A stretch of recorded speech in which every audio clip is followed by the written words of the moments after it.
It's Friday, October 5th, and I'm your host, Paula Hersey. On today's show, we have a jam-packed show with information about upcoming recreation events, updates on the Barnstable Dog Park, and we meet the Little League New England champions. Here's some news you can use. Barnstable police officers Vanessa Piazza and John Barcelo were recognized as part of the Latinx Excellence on the Hill ceremony at the Massachusetts State House on Tuesday, October 2nd. They were nominated by Representative Will Crocker, who shared this photo. The officers were acknowledged as being the first naturalized citizens to serve on the Barnstable Police Department. I am incredibly proud of these two outstanding individuals. Their work in our community is unmatched, and through their example, they serve as role models to the children in our local Brazilian community, said Representative Crocker. Latinx Excellence on the Hill is a celebration of Latinx culture, excellence, and achievement in the Commonwealth of Massachusetts. The event was organized by the Massachusetts Black and Latino Legislative Caucus. Barnstable dogs are yippee-yapping in anticipation of the new dog park opening later this month. Our newest Rover reporter, Nickerson, went out to the park and sniffed out all the details on the rules and regulations and gave it a test run. We're barking for joy at the new Barnstable Dog Park. It's almost here. It's almost open. With me today, Director of Natural Resources, Nina. You're almost there. Yes. It's been a long time coming. Lots of dogs are waiting for this. Yes, it's really exciting. It's been many, many years in the making. I wasn't involved back in the day, but I hear it was about 7 years of blood, sweat, and tears. We have a local friends group that's been advocating and fundraising and really pushing the town to make sure that we get a dog park opened, and we're there. We are weeks away. I can't give you a date certain yet. There's a few things that are still kind of up in the air, but soon is the best I can do. Excellent. Well, it looks almost there. The fences are almost completely up. We won't let the Hersey hounds loose right yet because there's still some gaps in those fences. The stuff is down on the ground, so it's a nice surface for them. But there's some rules to the dog park. Why don't we talk about those so we get off on the right paw when we come here? Yes, yes. We're definitely going to do some outreach on this. There are some regulations that are presently going to be reviewed by the town manager, and there will be a town manager hearing, again, date to be announced, but very shortly, and the public can weigh in, and they will be available at different websites as well as the Marine Environmental Affairs Office. People could review this draft of our regulation. But yes, I kind of look at it as we have dogs in the town of Barnstable, and we have expectations of folks with dogs in the town of Barnstable, and then you get into an area where they can be loose, and we need to make those expectations a little higher. I think of this as a privilege, so certainly the ability to revoke a dog is on the table for aggressive behavior or poor pet ownership. But besides that, we don't anticipate that to happen that much. We're really looking at this as a community gathering place. They really are lovely when they get up and running. So within this area, we're standing within the area. As you said, you can't let your dogs loose because it's not quite closed in. But we're in the main dog area, the off-leash area, and there's 3 distinct locations. There's this one, which is kind of at large. Really the only dog that wouldn't be allowed in here is a pup. And then we have a training area for those dogs that maybe need some work, matriculating in with the general public. Sure. And then a small dog area. Some small dogs, as you said, your Nickerson would kind of rule the roost out here. And many do. Some are intimidated and they need to be with other small dogs. So we did create an area for those guys. Within the park, we have age restrictions on little people. We don't want little people in here getting knocked over. We have age number of dogs is 3, no more than 3 dogs. There's a bunch of other sort of fussy regulations just to kind of keep everybody, obviously no aggressive dogs.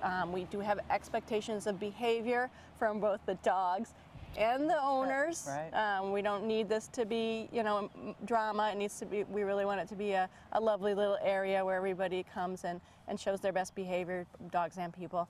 So we definitely have that written into this draft.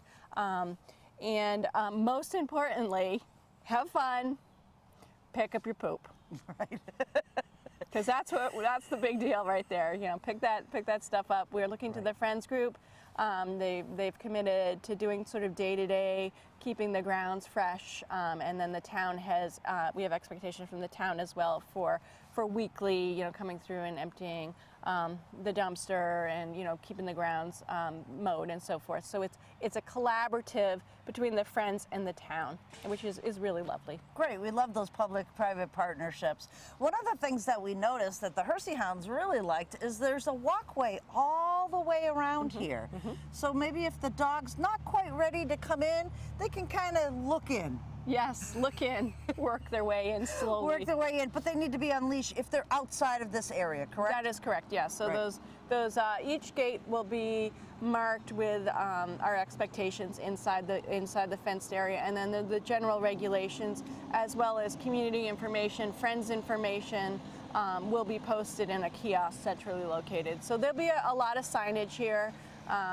We have concerns about parking. The parking is for dog park patrons only. Okay. We are right next to Hathaway's Beach, so we definitely don't want, there to be issues with parking, but it's far enough away. The hope is that really this is going to be its own little park away from that other park, and folks will be respectful of that as well.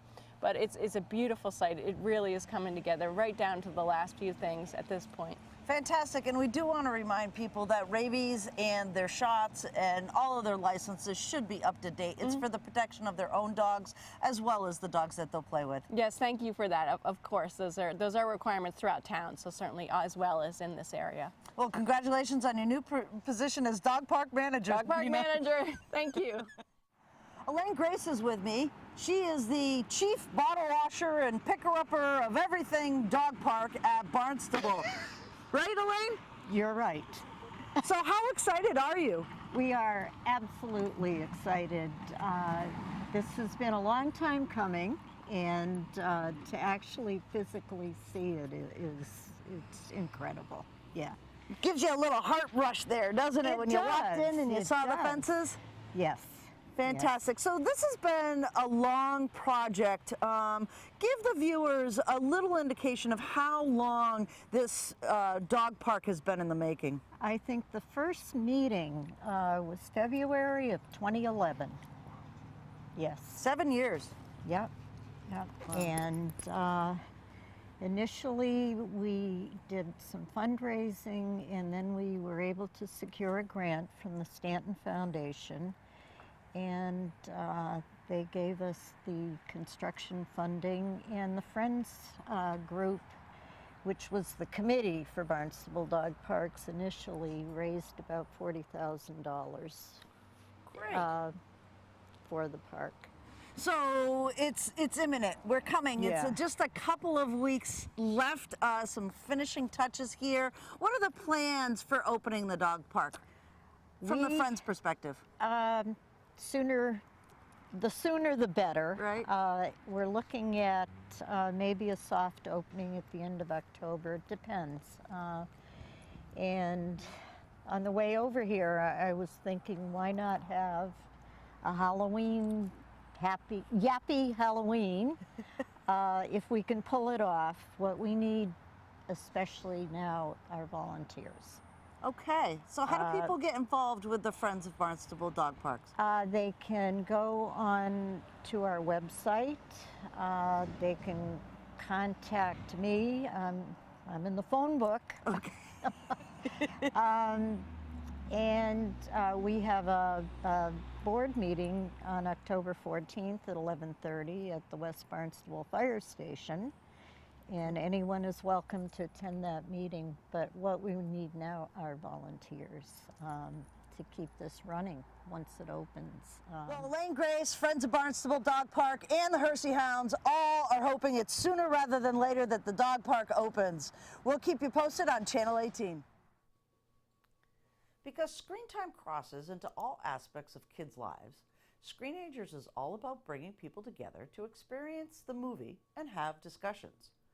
Afterwards, discussions that promote lasting change. For this reason, the film is not available for home viewing. Join the Cape Cod Cooperative Extension, Barnstable Recreation, and Barnstable Youth Commission will co-host a free screening of Screenagers on Thursday, October 18th at 7 p.m. at the Barnstable High School Performing Arts Center. A number of us have been concerned over the last few years about the increasing issues we're seeing with kids and screens, and that includes telephones, iPads, laptops, video games, and even TV. So screens cover a variety of media.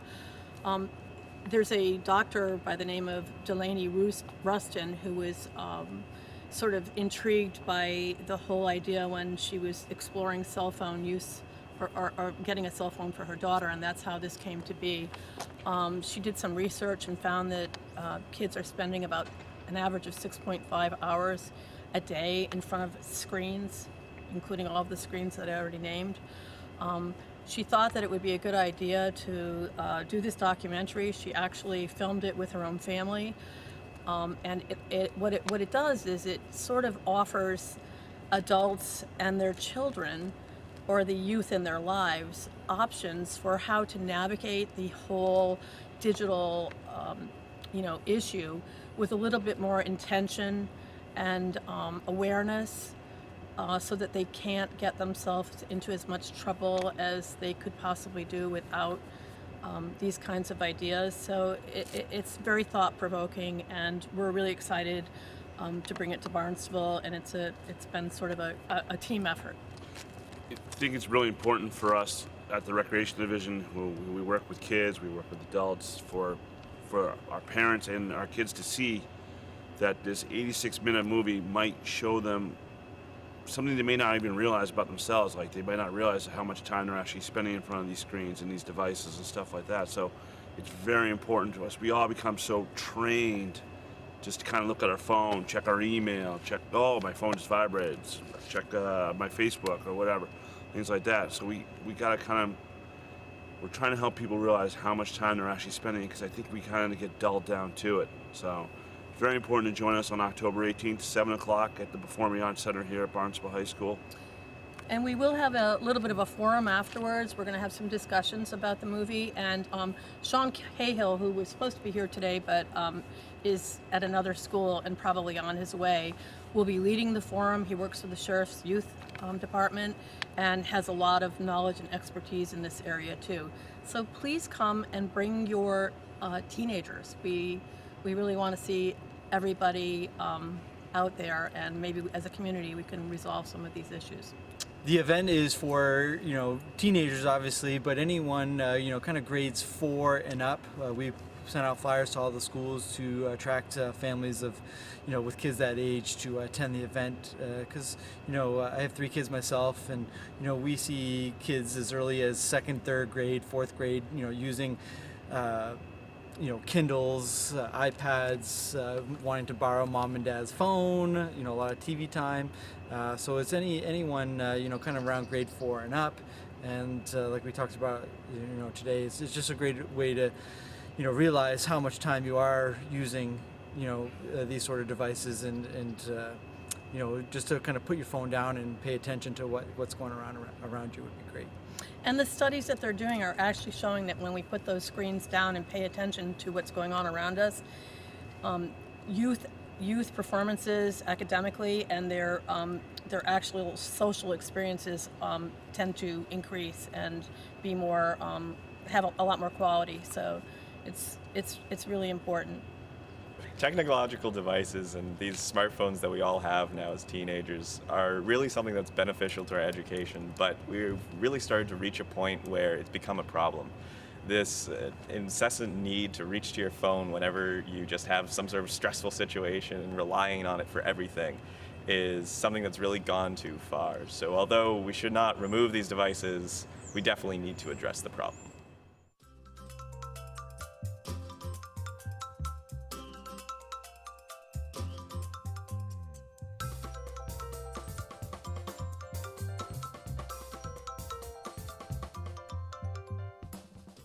Barnstable Youth Commission and Barnstable Police Department Community Impact Unit on October 24th, 6:30 p.m. at the HYCC will present a community substance abuse prevention forum.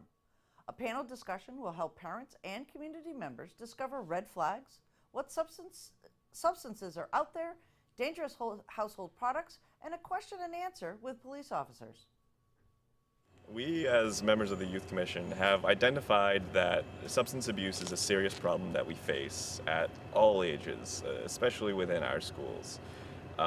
We have been running the Community Substance Abuse Forum for 5 years now at the community college in the spring, but this year we've decided to make it earlier and really try to make an impact, especially amongst parents, informing them what's out there and how to watch out for their own children.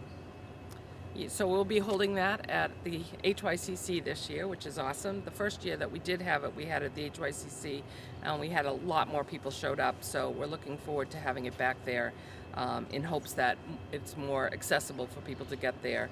It's open to anyone on Cape Cod. It will start at 6:30 on October 24th. We really, the Barnstable Police will be there. We're hoping to have quite a panel set up. And we'll be showing you what's out there, from the jewels to the edibles. You won't physically be able to put your hands on everything, but there's issues in this town that the Youth Commission has physically seen at every school here on Cape Cod. So come on out, get informed, know what's out there, and let the youth and our police department show you what's going on.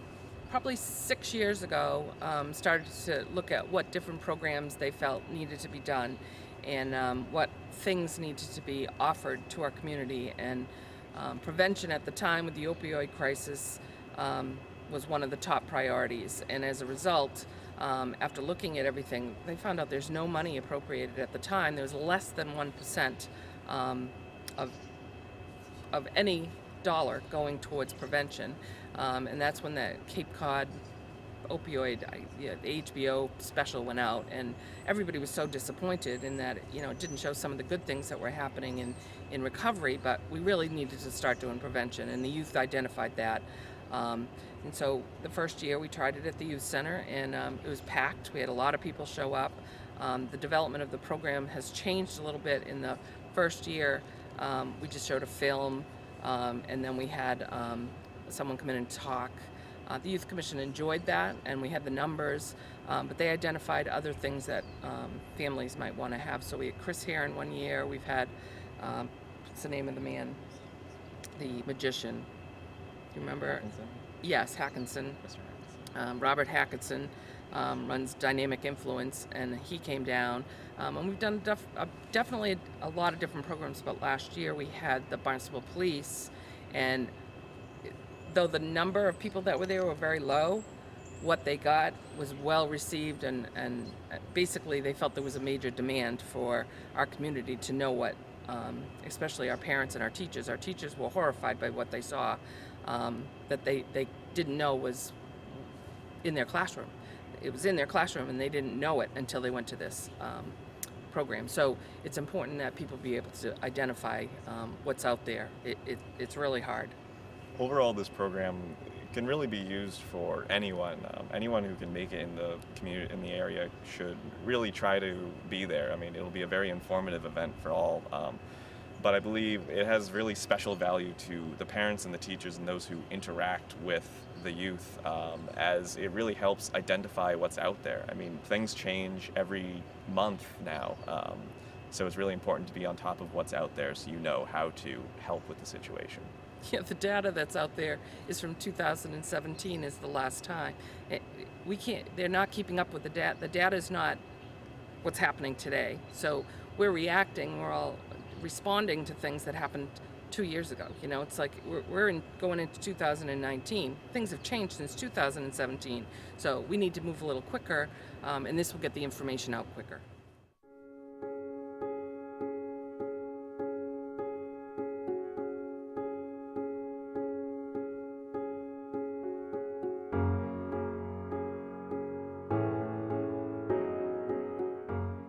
It was a summer to remember for the Barnstable Little League 10 and under team.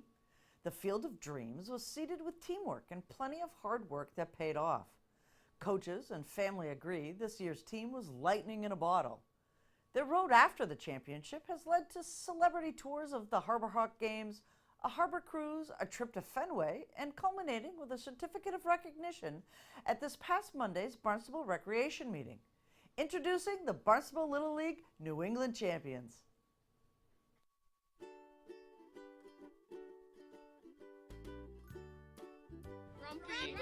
Thank you, thank you. It felt phenomenal to have a grandson, but like I feel like these are all my grandsons. These kids, they work so closely together. They played so well together. They supported each other. It was for a man my age. This was truly one of the most exciting things I've ever seen. And I played a lot of sports, but not as good as these kids played in these tournaments. They were phenomenal. BG. BG. All Nats. All Nats. Ace. Ace. Rocket. Rocket. Sparky. Sparky. Sleigh Dog. Sleigh Dog. Hey Woo. Hey Woo. Murph. Put your arms down, Murph. That's my son. The Hammer. Okay, what position did you play? Third base. What position did you play? Center. Right field. And you? Second base. Second base. Ah. I was a pitcher and third base. Catcher. Catcher, yeah. Center field. I'm sorry, I didn't hear you. Center field. That's what I thought you said. First base. First base. Left field. Left field. Catcher. Oh, we had two catchers. No wonder we won. Right field. Right field. But each one of them played their part. Every single one of them. They're all stars. What was your favorite part about the championship? Celebrating it with my teammates. Your favorite part of the championship? Partying. What's your name? Finbar. What's your favorite part of the championship? Silly string. What's your name? Brandon. What's your favorite part of the championship? Winning. Winning it. These kids love playing together. They've been playing together for a couple years now, so there's just great chemistry, and it was a long season, but it was fun. I mean, the kids had fun, played hard, worked hard. Every game was different, putting kids different positions, but they all had fun learning different positions and playing different positions. So, just a great time and a great year. So. Sladen, what was your favorite part to the road to the championship? In the state finals, Grady double play, got us fired up.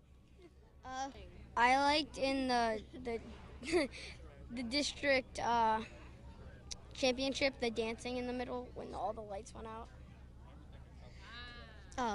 Finbar's catch when he jumped up.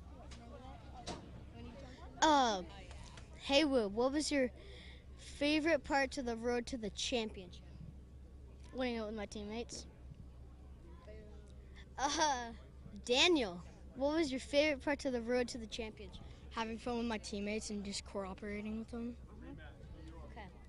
Caden, what was your favorite part to the road to the championship? Having fun with my teammates.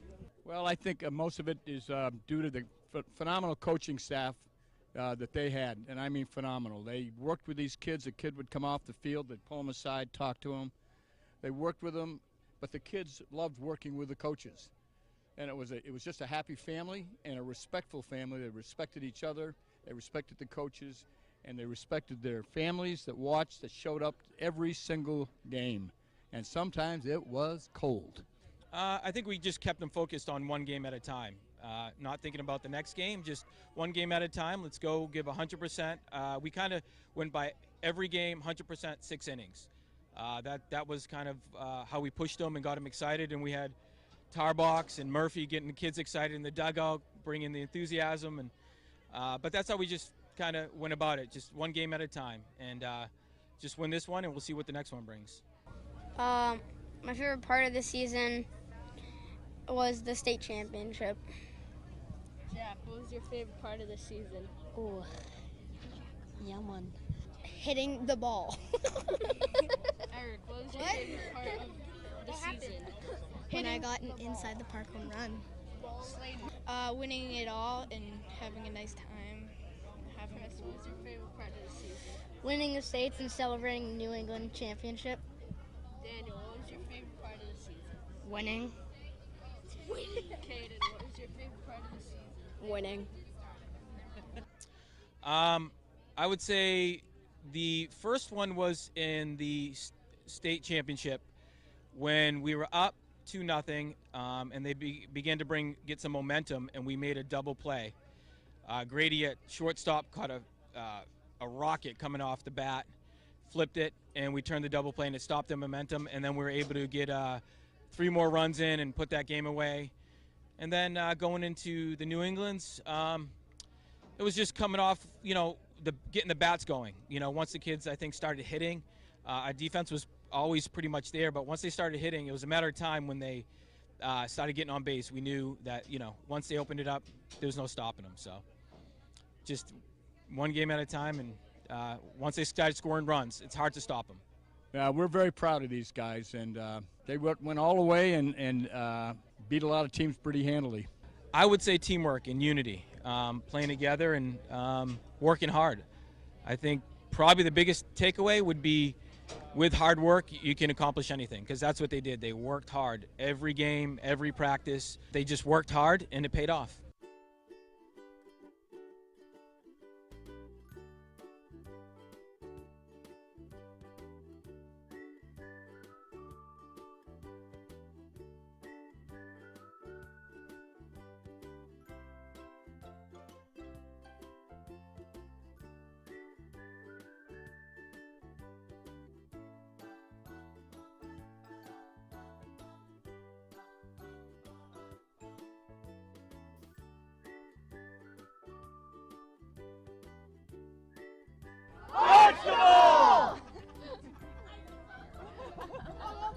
One more time. Barnstable!